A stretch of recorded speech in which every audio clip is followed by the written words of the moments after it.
All right, so I've wrangled you back here to come on with me again because every time we have a chance to talk, you have this incredible story that you went through this insane near-death experience, and we get to talk a little bit about it, but we never get to dive into it really. And you've had this amazing career in Hollywood. People know you from that, but I want to kind of go deep into your faith journey, and I want to start, and then we'll work our way back with this near-death experience. Take us through where you were.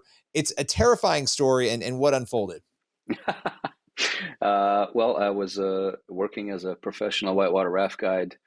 I was actually going through college at the time to be certified, even in areas that would further my experience and understanding of the outdoor space. You know, for example, I was already certified in my swiftwater rescue technician training, of course, because I was in my 5th year as a guide. Was on the Ottawa River, sort of eastern Canada. And I was also going to college for outdoor tourism and business. So I was certified at that point in, ice climbing, rock climbing, mountain biking, search and rescue, wilderness first aid. Like I was kind of becoming that guy. I was just living outside, loved being in the wilderness, understanding. So not an actor at that point. Not an actor at that point. Not even at all. close. Not even close. That was never on my radar. Never in my history of growing up was I ever like, I'm going to be an actor. Now, that being said, the one caveat is I did love movies. I always watched movies. I went to the theater. I collected the movie posters. I loved it. But I never was like, I never learned how they were made. I didn't look into it. I just was a viewer and a spectator, and I loved it. I loved catching all the Rambos and watching the Van Damme movies growing up and the Steven Seagal movies and all the Hugh Grant, rom-coms of the 90s. And man, I was in. And so here I am, and I'm working on the river, and it's another day, and it's a beautiful day. It's sunny. Nothing's off. It's not, oh my goodness, this is dangerous. It was, the water level was at a pretty high peak at that time of the year. So this particular rapid, it's called the Coliseum. It was kicking, and there's three standing waves. There's sort of like 1, 2, and then the third wave's on a bit of an angle. And on the left side is just sort of these jagged rocks. And that was actually the Quebec side, and then the Ontario sides, because we're right on the border. So we used to make a joke that if you fell out, depending on your insurance, you might want to swim left or right. And so, like I said, 12-foot Moravia rafts. I got a full team. I have another guide in the front. I'm in the back. It's a single paddle setup. So, it's not an oar system where you paddle both. It was just a single paddle. So I actually guide and direct, but I also verbally yell at everybody. So I got 6 people on the left, 6 on the right. So, if you want to turn, you'd be like, hey, back on the left, forward on the right. We had different speeds, first gear, second gear, third gear. And anyway, we're going full on. I'm like, all right, we're third gear, all ahead. We want to get as much momentum as we can and punch through these waves and have a good time. So we come rocking into that first wave, and they're big. Like, they're pretty big waves. It's a rush. It freaks you out. It's exciting. It's fun. And overall, quite like harmless. I use that word cautiously because it's still the river. It's still water. You still want to respect for it. But hey, I mean, we're taking people down and we're hitting in. We're having a great time. We've had several people go through already. And so anyway, we just happen to be in the right place at the right time. We come down, we hit that first wave, and everybody's like, woo! And they all lift up and they stop paddling, and we lose a little momentum. We're like, and we come back down and we start surfing, and we're like, whoo! We're like up and down and up. And when we went up, like I can see, the boat in front of me, and it's like, it's up there. I'm like, whoa, I'm looking at them, and these 2 guys in the front just pop right up. First guy gone. We'll pick them up at the bottom. It's normal. The other guy happened to just grab onto my life jacket. Now, I mean, it's not his fault. I would have done the same thing if I'm falling out of a raft and I'm like, you're grabbing and reaching. Well, he grabs on it and boom, pulls me over the back. Almost lost my balance there. That's literally what happened, though. He pulls me over the back, and we had a little foot strap inside. You're not tied in because that's dangerous, but there's a little strap that you can kind of hook your foot on just so you don't fall out every single rapid. Well, I'm hanging onto that thing because I'm like, all right, I got to shake this guy off, And the water's still pouring down behind us, so we're kind of doing this surf thing. I still have my paddle in, and I'm keeping it straight, and the guy in the front is helping me, and we're going back and forth, and I'm like yelling at people like, oh, forward, and like people are paddling, they're into it, but this guy's still hanging off of me, and I'm like going back deeper and deeper, and eventually I'm kind of getting waterboarded behind me, so it's like in the water, I'm like out. Okay. All right. All right. Back in. Back out. So I'm already kind of getting a little bit exhausted and a little beat up. And I can't shake this dude. Like, he was a big bodybuilder guy. And I'm like, dang, man, I'm going to have to bail. Like, I can't physically get back into the Right. boat because I'm wrapped around.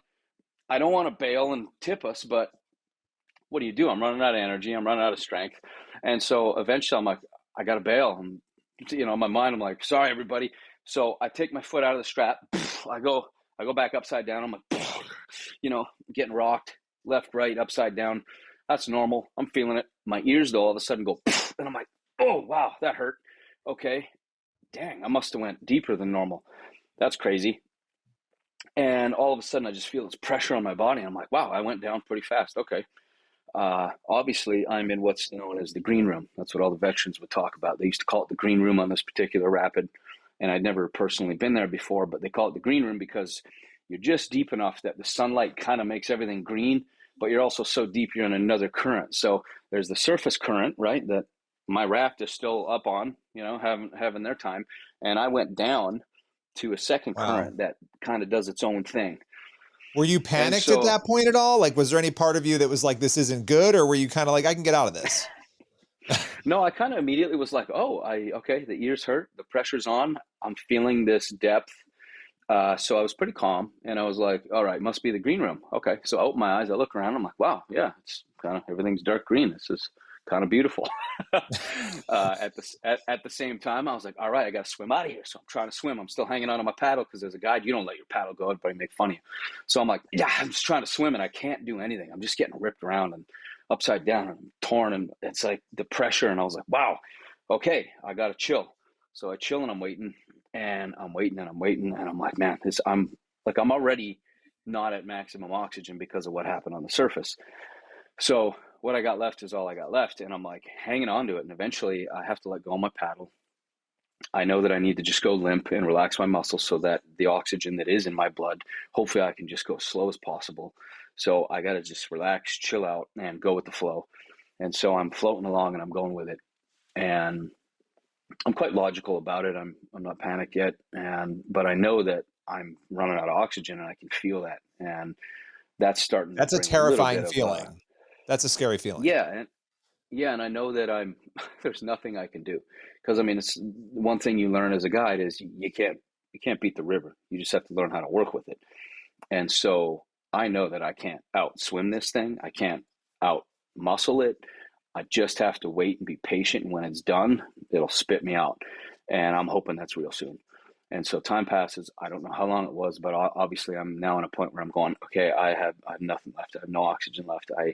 I know that my body's going to start to take over and it starts kind of doing this, like it wants to breathe and my muscles are tensing up and I can feel it, wanting to just take in oxygen. And I'm going, no, you can't, dude. And my body's going, you need to breathe, dude. And I'm like having this inner struggle now where that's kind of where I started to feel this push and pull of uncomfortable, like, okay, this is not good. Yeah. And you start doing this like, when you're trying to hold your breath underwater and like set a record and you're like, yeah, and you're going for it, but in your brain, I can just push up and breathe, whereas in this case, I can't push up and breathe. I can't get anywhere. And so I'm going, and it's like, and eventually I'm just full spasm and like my body's trying to breathe and I'm doing everything I can to not breathe. But now I'm using all the oxygen in my bloodstream because I'm so tense and tight that I'm like, this is not a good scenario. And eventually I lose, my body wins, nature kicks in and I'm just like, and it's and the like, water's just coming keeps in doing now. it.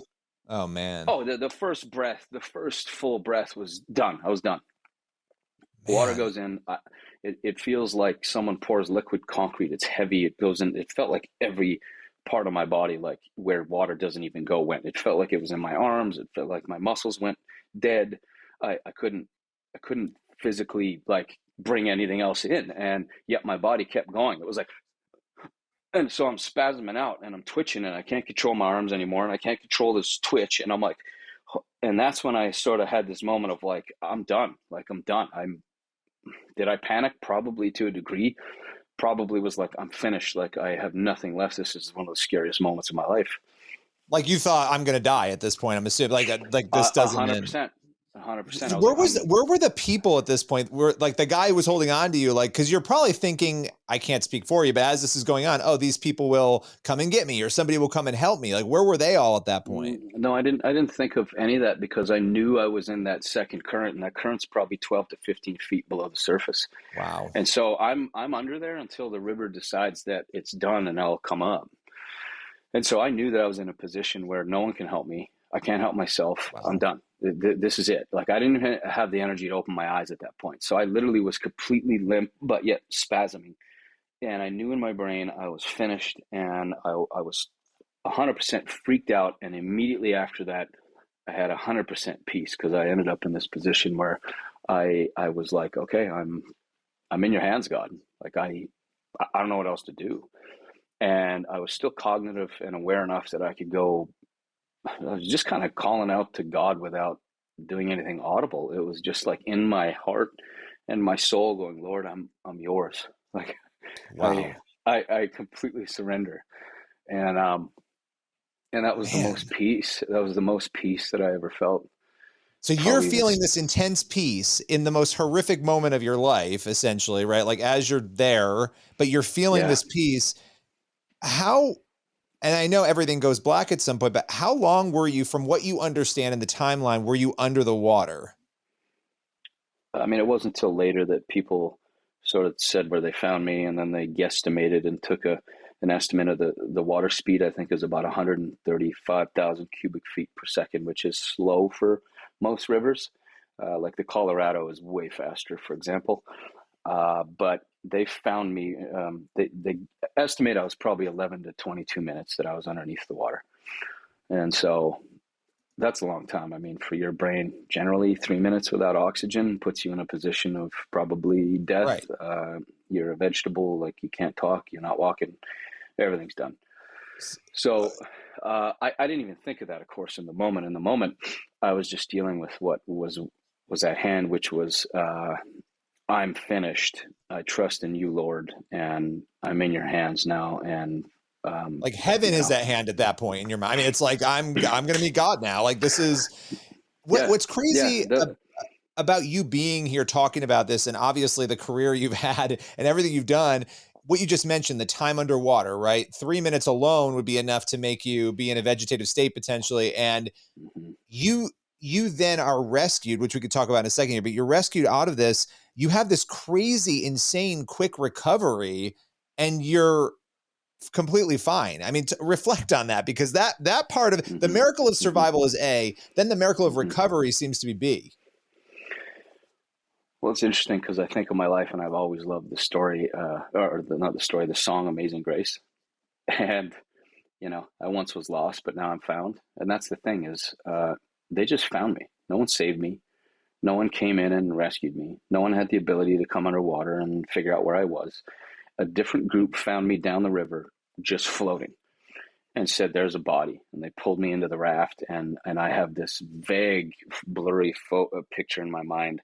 But let me back that up. Before that, all I could hear was the water and my heartbeat, and I heard my heart get slower and slower and slower, and then gone, and there was no heartbeat, and then all I heard was the water, and it was like, and it was the most peaceful thing ever.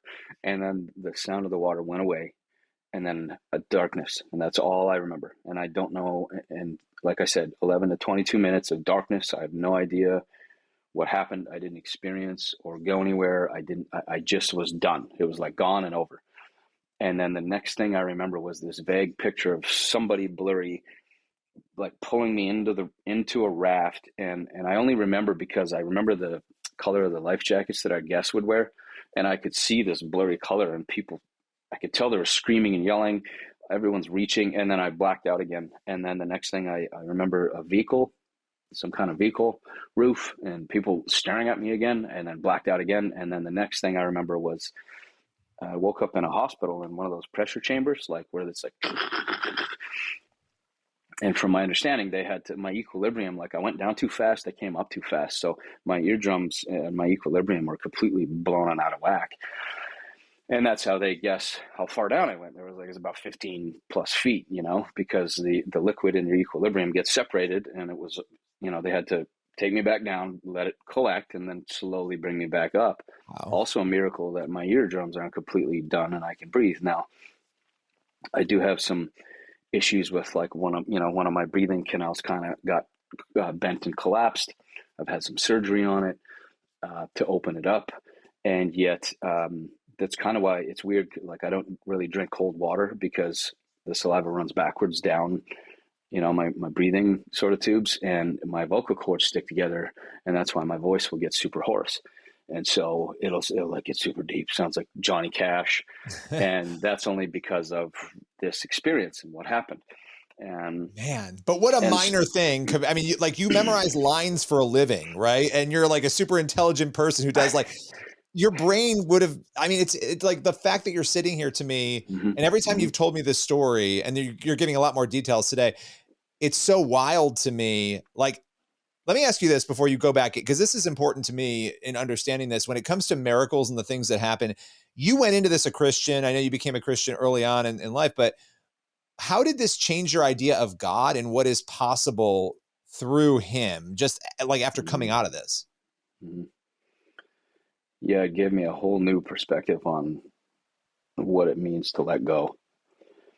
And I'm still learning from that experience, to be honest. I still have times where I, believe it or not, still find myself trying to get control and be in charge. And when I went through that drowning experience and drowned to death, God literally taught me a lesson that said, you control none of this. I Wow. have you. And that's you can't even understand that, like, until you understand it. You know what I mean? Yeah. That peace, Like, right? Like that peace that you had, that's, as you're saying that, I'm like, that is the peace. You talk about the peace that surpasses all understanding that we talk about all the time. yeah, Like, that's yeah. what that is. And I don't know, I'm a control freak, right? So for me, I don't know, like I'm relating to this and I'm thinking, man, like the fact you got that peace in the middle of that, that's incredible. Yeah, like there's always times in our life, isn't there, where I got the job, I can do it, I can make more money, I can keep my family stable, I can fix my marriage, I can, help my mom, and there are things that you can do, you can do all things through Christ who strengthens me. But man, there's such a lesson in that point of like, have you ever really experienced a point where, like, did you ever really relinquish control? Do you even know what that means? Because and maybe for me, I was so hard headed. Maybe God was like, I need to put you in a position where, like, there's not a single little shred of you that can go, oh, I made it out. Right. That was me. Right. I did it. No, there's none of that. It was me. I'm And not only completely was it not done. you, the recovery was not. I mean, like the recovery part of it, like I think you had like Yeah. dual miracles, right? Like you had these two miracles Yeah. happen, like the survival and then the like, dude, you should be not here. You should be dead. No, I absolutely. Absolutely. Wow. And it's like, and it was interesting because I kind of went on with life, and changes were made. That's what got me into acting originally. Like, it was weeks after that I heard an ad on a radio and was like, oh, I'm going to that thing.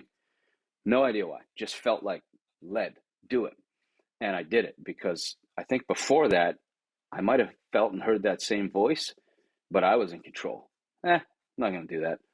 Now, after that experience, I was 100% willing to walk away from my job, 100% willing to just give up whatever money I was making. I mean, I dropped out of second year college. I literally felt like God said, look, I need you to pursue this and go for it. Pursue it with all your heart, all your soul, all your might, all your strength. Go for it. And that meant, when you say yes to one thing, you say no to a lot of other things. And so I speak at colleges sometimes. They don't always bring me back, but I say, hey, if God tells you to drop out, you drop out, because there's a bigger plan, there's a bigger purpose for your life. And I'm not saying that that's it. It's just, there's a voice, and the Holy Spirit's trying to guide you. And and I don't always get it right, I'm sure. Like, I'm still fallible and I make mistakes, but man, there's something that's different about this feeling you get when you're like, man, all the logic says don't do this, all the math does not add up, nothing makes sense, but I have this peace which passes all understanding that you talked about, and I have to go do this. And if you honor Man. that, man, God will take you places you never expected. I mean, I love this. And, as we round out to a close here, because we're going to finish in a sec, but I mean, there's so much, we could go on for like hours about this, because I think there's so many elements. You're in the hospital, you go through the pressure chamber, I would assume they thought you were going to have some crazy long recovery, but you did not have that was the other part. Like, you had a pretty quick recovery considering, right? Yeah, it was nuts. Like, usually there's something called the parking lot drowning. I mean, you can drown to death on a tablespoon of water from soup. Yeah. And so they checked my lungs. They looked at everything. They're like, dude, you puked everything out. Like, everything came out. We're not even concerned. It was like, and they were all just like, this is whacked. And they're like, you can go home. And I'm like, okay. So I like went home and I took, I didn't go back to work for like a week and a half, 2 weeks maybe. And I was like, I got to go to work. Like, I got to do something. I got to, at that time I was like, am I paying for college? What am I doing? What's my life for? What do I really enjoy this? What do you want from me, God? And I was deathly afraid of water. So I actually talked to the head of our river safety council. His name was Rieger, just the manliest man you could ever imagine. And I said, Rieger, I'm scared of water, man. After that, I think I need to go back to that rapid and I have to swim through it in my life jacket. I have to overcome this fear. Can you bring the Zodiac and be at the bottom, pick me up? And we found a time in between all the trips, and nobody was on the river. And we drove out together, and I went up and I jumped in and I swam this rapid, man. And it was like one of the craziest, again, another one of the craziest experiences of my life. Because I was like, what if this happens again? Like, what if I just happened to, and I was like, Wow. no, I feel I got to do it. It was like, I really felt that God was saying, no, you need to go swim this thing. Let's go. And I'll show you that I can take you through fear, because you're not to have a spirit of fear. That's not why I took you through this experience. It's not why I did this miracle, so that you could be afraid of it. It was like, go do it. And I was like, all right. And I went up and I was freaked out. I barely made it off the cliff. I threw myself into the water. It was ugly. But once I was in, I was like, I'm in. I got to swim this thing. There ain't no way out of this now other than swimming down this. So I went down and I swam down and I hit those 3 rapids and I did it aggressively. And, I was not floating. I'm like, you got to go into it, in an offensive position, not defensive, like chilling, but like, I was like, ah. And as soon as I made it through that first wave, I was like, oh, I knew I was good. I was on the top. We're going to make this. I was so pumped. I love that. And we finished up. I helped put the Zodiac back. We drove out. Nobody said a word to each other. It was just Rieger and I. He got out of the truck. He shook my hand. He got in. He left. And then I just like broke down and wept, man, because I was like, wow, thank you, Lord. I'm just so thankful for this experience and what that was. And honestly, I started pursuing acting like 2 weeks later. And that's and the that was thing, like, you got in the water, right? And you did that. And it's almost like an illustration of what you've done with the acting, because then you go into this whole other realm, and you've said yes and followed God. And you've been on this incredible path that you would not have been on had this not happened, probably, right? That is crazy to me. And I'm sure you reflect on that often. Yeah. I mean, I think there's things that messages, communication, maybe the Lord throws your way daily and we just don't hear it, or we ignore it, or we don't even notice it because we're so used to our way. And after that, when I came out of that, I recognized and realized, like, I was about to start a night shift in the kitchen to make some extra money. And I heard an ad on the radio, and it was like, modeling, Model Search America, blah, blah, blah, blah. And you could meet the casting director from 20th Century Fox. And that was the thing that I was like, oh, I collect their movie posters. They got great movies. That's cool. I'm going to that thing.